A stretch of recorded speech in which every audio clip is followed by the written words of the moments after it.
Moment ನಡೀತೈತಲ್ರಿ. Slow and steady experience is main important life. ನೀವು English ಬಾರಿ ಐತಿ very fluent. Half knowledge is most danger ಅದ ನಾವು. ನೋಡಾಕ ಥಿನ್ ಇರ್ಬೋದು ಬಟ್ ಗಟ್ಟಿ ಬಿಟ್ಟಿರ್ತೀವಿ ನಾವು. ಸ್ಟಾರ್ಟ್ ನಾನು ಸುನೀತಾ ಮನೋಹರ್ ಮೇಟಿ ಅಂತ 43 ಇಯರ್ಸ್. ಈ 43 ಇಯರ್ಸ್ ಅಲ್ಲಿ ನಾವು ಏನು ಮಾಡಿರ್ತೇವೆ ಅನ್ನೋದು ಮೇನ್ ಬರ್ತ್ರಿ. ಇಲ್ಲಿ 2001ರಲ್ಲಿ ಮದ್ವೆ ಆತ್ರಿ, 2 ಮಕ್ಳು ಅದು. ಆಮೇಲೆ 2014 ನಮ್ಮ ಮನೆಯವ್ರು ಅಚಾನಕ್ ಆಗಿ ಡೆತ್ ಆಗ್ಬಿಟ್ರು. ಆ ಡೆತ್ ಆದಾಗ ನಾನು ಒಬ್ಬ ಹೆಣ್ಮಗಳು ಹೆಂಗ ನನ್ನ ಬದುಕನ್ ಕಟ್ಕೋಬೇಕು, ಈಗಿನ ಸವಾಲುಗಳು ಹೆಂಗ ಐತೆ ಅಂದ್ರೆ ಕೃಷಿ ಕ್ಷೇತ್ರದೊಳಗ ಅದ್ರೊಳಗ ಬದುಕ್ಬೇಕು ನಾವು. ಕೃಷಿ ಕುಟುಂಬ ನಮ್ದು, ಅದನ್ನ ನಾವು ಬದಲಾವಣೆ ಮಾಡ್ಬೇಕು. ಜೀವನೋಪಾಯದ ಜೊತೆಗೆ ಕಮರ್ಷಿಯಲ್ ಆಗಿ ಮಾಡ್ಬೇಕು ಅನ್ನೋ ಉದ್ದೇಶಕ್ಕಾಗಿ ನಾ ಏನು ಬೆಳೀತೀನಿ ಬೆಳೆಯುವಂಥದ್ದು 4 ಜನರಿಗೆ ಒಳ್ಳೇದಾಗಬೇಕು. ಅದು ನಾ ತಿನ್ನಾಕ ಬೆಳೆದಂಥದ್ದು ಇನ್ನೊಬ್ರಿಗೆ ಕೊಡಕ್ಕೆ ಸ್ಟಾರ್ಟ್ ಮಾಡಿದೇವ್ರಿ. ಈ ಭೌತಿಕವಾಗಿ ಏರಿಯಾದೊಳಗೆ ಏನು ಸಿಗಂಗಿಲ್ಲ ಅಂಥದ್ದು ಬೆಳೆಯಕ್ಕೆ ಸ್ಟಾರ್ಟ್ ಮಾಡಿದೇವ್ರಿ ನಾನು. ಆ ಕ್ರಾಪನ್ನು ವ್ಯಾಲ್ಯೂಯೇಷನ್ ಮಾಡ್ಬೇಕಾದಾಗ ಅಲ್ಲೊಂದಿಷ್ಟು ಟ್ರೈನಿಂಗ್ಸ್ ಬೇಕಾಗತ್ತೆ ರೀ. ಇದನ್ನ ಪ್ಯಾಕಿಂಗ್ ಮಾಡಬೇಕು, ಎಲ್ಲಿ ಕಳಿಸ್ಬೇಕು, ಮಾರ್ಕೆಟಿಂಗ್ ಹೆಂಗೆ ಮಾಡಬೇಕು. ಮಿಲ್ಲೆಟ್ಸ್ ಮಾಡಿದೆ, ಅದನ್ನು ಪೌಡ್ರ್ ಮಾಡಿದೆ, ಮಾರ್ಕೆಟಿಂಗ್ 80 ರೂಪೀಸ್ per kg. 4 ಜನ ಬಂದು ನೋಡ್ತಿರ್ತಾರೆ ಇಲ್ಲಿ, ಇದಕ್ಕೆ ಏನಾದರೂ ಕೆಮಿಕಲ್ಸ್ ಹಾಕ್ತಾರ, ಪದೇ ಪದೇ ಬಂದು ನೋಡ್ತಿರ್ತಾರೆ. ನಮಗೇನು ಅನ್ಸುತ್ತೆ, ಆತ್ಮವಿಶ್ವಾಸ ಇರ್ತೈತಿ, ನಾ ತಿನ್ನಾಕ ಮಾಡ್ಕೊಂಡಿ ಇನ್ನೊಬ್ರಿಗೆ ಕೊಡಾಕ್ ಮಾಡ್ಕೊ. ಆ ಟೈಪ್ ಮಾಡಿದಾಗ ಟರ್ಮರಿಕ್ ಆರ್ಗ್ಯಾನಿಕ್ ಫಾರ್ಮಿಂಗ್ ಮಾಡ್ಕೊಳಕತ್ತಿದ್ದಾರೆ. ಒಯ್ದು ಮಾರ್ಕೆಟಿಂಗ್ ಮಾಡಿದಾಗ ಅಲ್ಲಿ ವ್ಯಾಲ್ಯೂ ಸಿಗಲಿಲ್ಲ. ಇದನ್ನು ಡಬಲ್ ಮಾಡಬೇಕು. 4 ಕ್ವಿಂಟಲ್ ಬೆಳೆದಾಗ 8 ಕ್ವಿಂಟಲಿನ ಲೆಕ್ಕ ತಗೋಬೇಕು ನಾನು. ಅದು ಒಂದು ಸೋಲಾರ್ ವ್ಯವಸ್ಥೆಗಳನ್ನ ಮಾಡ್ಕೊಂಡೆ ಇದಕ್ಕೆ ಬೇಕಾಗುವಂಥದ್ದು. ಆಗದನ್ನು ತೆಗೆದು ಮತ್ತೆ ಬೆಳೆ ಪರಿವರ್ತನೆ ಇರ್ತೈತ್ರಿ. ಮತ್ತೆ ಬೆಳೆ ಪರಿವರ್ತನೆ ಮಾಡಿದಾಗ ಮತ್ತೆ ಅದನ್ನು ಮಾರ್ಕೆಟಿಂಗ್ ಮಾಡೋದು. ಈ ಥರ ಥಿಂಕ್ ಮಾಡಿದಾಗ ಅದು ನಮ್ಮ ಒಂದು ಸ್ವಲ್ಪ ಸುಧಾರಣೆ ಹಾಕೋತ ಬಂದ್ವಿ. ಆಮೇಲೆ ಸಜ್ಜಿ ಬೆಳೆದಾಗ ಅದಕ್ಕೆ ರೇಟ್ ಸಿಗ್ಲಿಲ್ಲ ರೀ. ಡಬಲ್ ಇನ್ಕಮ್ ಬರಬೇಕು, ಖರ್ಚು ನೀಗಿಸ್ಬೇಕು. ಈ ಇಳುವರಿ ಕಡಿಮೆ ಬಂದಾಗ ಖರ್ಚು ನೀಗಿಸ್ಕೊಳ್ಳೋದು ಹೆಂಗೆ ಅಂದಾಗ ಅವಾಗ ರೊಟ್ಟಿ ಮಾಡೋ ಸ್ಟಾರ್ಟ್ ಮಾಡಿದೆ. ಆಮೇಲೆ ಈಗ ಕೊಬ್ಬರಿ ಬೆಳಿತೀವಿ, ಎಣ್ಣೆ ಮಾಡಿ ತಿಂತೀವಿ. ಈ ಶುಗರ್ ಕೇನ್ ಬೆಳೆದೆ, ಆರ್ಗ್ಯಾನಿಕ್ದೊಳಗೆ ಒಂದು ಅರ್ಧ ಎಕರೆ ಬೆಳೆದ್ನಿ. ಇಷ್ಟು ಆರ್ಗ್ಯಾನಿಕ್ ಮಾಡ್ಬೋದು. ಬಾಜು ಹೊಲ್ದಾಗ ರಾಸಾಯನಿಕ ಹಾಕಿರ್ತಾರೆ, ಆ ನೀರು ಬಂದು ನನ್ನ ಹೊಲಕ್ಕೆ ಬೀಳುತ್ತೆ. ಪೂರ್ತಿ ರಾಸಾಯನಿಕ ಅಂತ ಅಲ್ರಿ, ಒಂದು 10% ಹಾಕ್ಕೊಂಡು ಅಲ್ಲಿ ಇಳುವರಿನೂ ಬರಬೇಕು, ಭೂಮಿನೂ ಉಳಿಬೇಕು. ಇಂಥದ್ರಾಗ ಫೇಲ್ಯೂರ್ ಹಾಕ್ಯವ್ರಿ ನಾವು. ಗೊತ್ತಿರಂಗಿಲ್ಲ ರೀ, ಗೊತ್ತಿಲ್ಲದಕ್ಕೆ ಫೇಲ್ಯೂರ್ ಆಗಿ ಅದು ಸಾಕಷ್ಟು ಅನುಭವಿಸಿನ್ರಿ. ಈಗ ಏನಾದ್ರೂ ಪೂರ್ಣ ಪ್ರಮಾಣದ ಜ್ಞಾನ ಬರ್ತಾನೆ ಎಲ್ಲಿ ಕೈ ಹಾಕ್ಬಾರ್ದ್ರಿ. ಬರೀ ನಾರ್ಮಲ್ ಆಗಿ ಬೆಳೆದು ಮಾರ್ಕೆಟಿಗೆ ಕಳ್ಸೋದು, ಅದು ಬಂದಷ್ಟು ತಿನ್ನೋದು, ಮತ್ತೆ ಉಳಿಲಿಕ್ಕಿಲ್ಲ. ನಾವೊಂದೇನೋ ಚೇಂಜಸ್ ಆಗಬೇಕು, ಇನ್ನೊಬ್ರಿಗೆ ಇನ್ಸ್ಪೈರ್ ಆಗ್ಬೇಕಂತ ಅಲ್ರಿ. ನಾವು ಒಟ್ಟು ನನ್ನ ಬದುಕು ಲೈಫ್ ಸಸ್ಟೈನೇಬಲ್ ಆಗಿರ್ಬೇಕು. ಒಂದು ನಾ ಎದ್ದು ನಿಂದಿರ್ಬೇಕು, ಸ್ಟ್ಯಾಂಡಪ್ ಆಗಬೇಕು.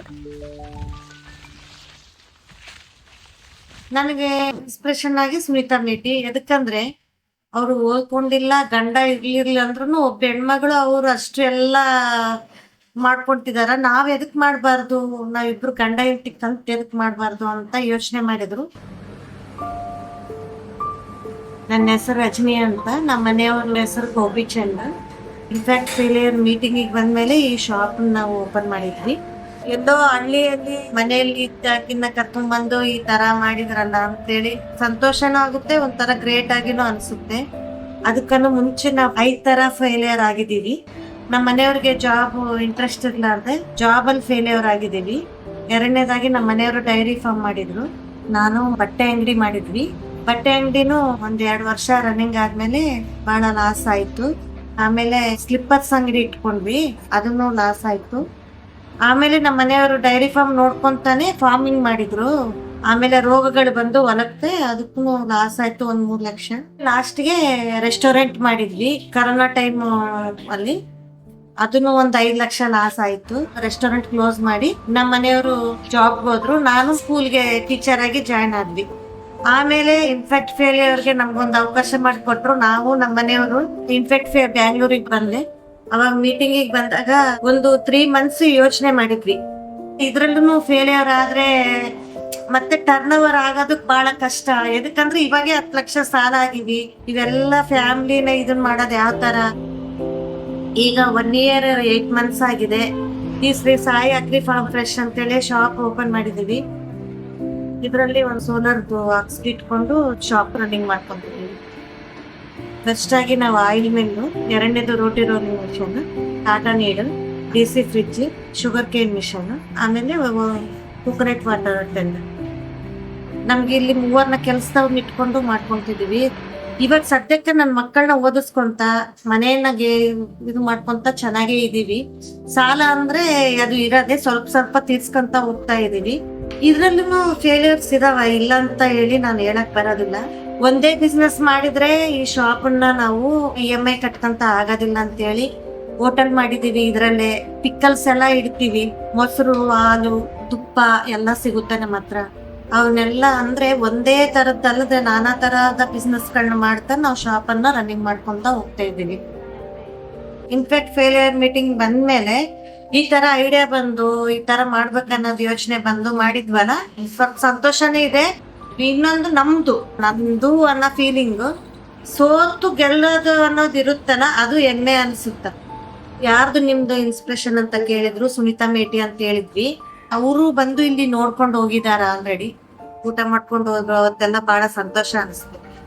ಆ ತರ ನಾವು ಆಗ್ಬೇಕು, ನಾವು ಏನೋ ಒಂದು ಮಾಡ್ಬೇಕಂತ ಒಂದು ಛಲ ಇರ್ಬೇಕು ಅಂತೇಳಿ ಮೈಂಡ್ ಅಲ್ಲಿ ಇಟ್ಕೊಂಡಿದೀವಿ.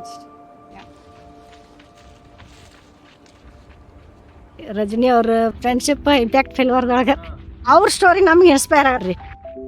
ನಮ್ಮಲ್ಲಿ ಆತ್ಮಸ್ಥೈರ್ಯ ಇರ್ಬೇಕು, ನಾ ಇದ್ರೊಳಗೆ ಗೆಲ್ತೀನಿ ಅನ್ನುವಂಥ ಒಂದು ಸ್ಥೈರ್ಯ ಇರಬೇಕು. ನೀವು ಬಿದ್ದರು ಬಂತು ಎದ್ರು ಬಂತು, ಸ್ವಲ್ಪ ಸುಧಾರಣೆ ಅದ್ರೊಳಗೆ ಜೀವನ ಮಟ್ಟ ಸುಧಾರಿಸ್ಕೊತಾ ಬಂದಂಗೆಲ್ಲ manager bundle of the words ಅಂತ ಹೇಳ್ತಾರೆ ರೀ. ಮನುಷ್ಯನಿಗೆ ಬಯಕೆಗಳು ಇದ್ದೇ ಇರುತ್ತೆ.